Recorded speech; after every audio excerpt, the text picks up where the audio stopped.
to the book, The Gift from the Sea. So the whole idea of this book, just so I should share, is she was a mother.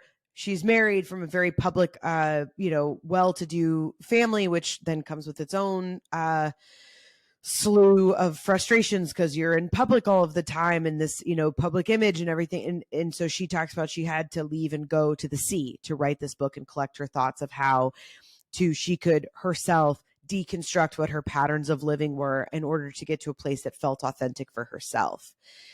And so each chapter is mirroring a different type of seashell and what that seashell spiritually represents for her.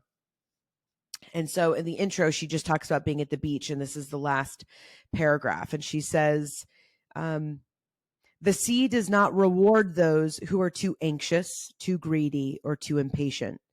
To dig up for treasure shows not only impatience and greed, but lack of faith. Patience, patience, patience is what the sea teaches. Patience and faith. One should lie empty, open, choiceless as a beach, waiting from a gift from the sea. Waiting for a gift from the sea.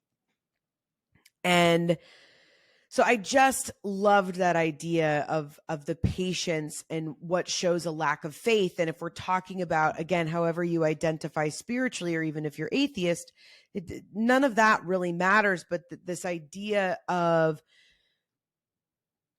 having a lack of faith in your vision. And I am rewriting that narrative for myself. If I can think it, I can create it. If I can think it, it is already done. It is already done. I am the one that can decide to multiply bullshit, or I can simplify and I can multiply and I can get there, and I can get there faster. And when I say faster, I mean, where it's like the most direct way is through.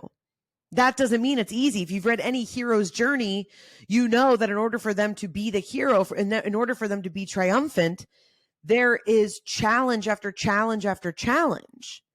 So I actually feel like the more you are feeling challenged, you're feeling uncomfortable, that you are out of your comfort zone, you know that you are enduring that wave from the ocean over and over and over again. You are changing your pattern of living.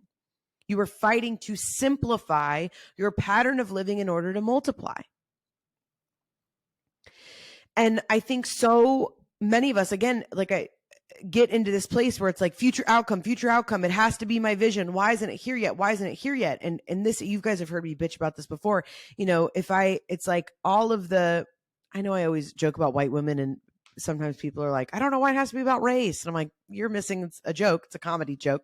So gentle reminder, but just all of, the white women named like Michelle on the internet that are like, I'm going to teach you how to manifest. Like, I just manifested a beach house in 2 days, or whatever it is. It's like, don't listen to that bullshit. Anybody that's hawking you anything like that, to me, is a charlatan, and they're full of shit. Okay.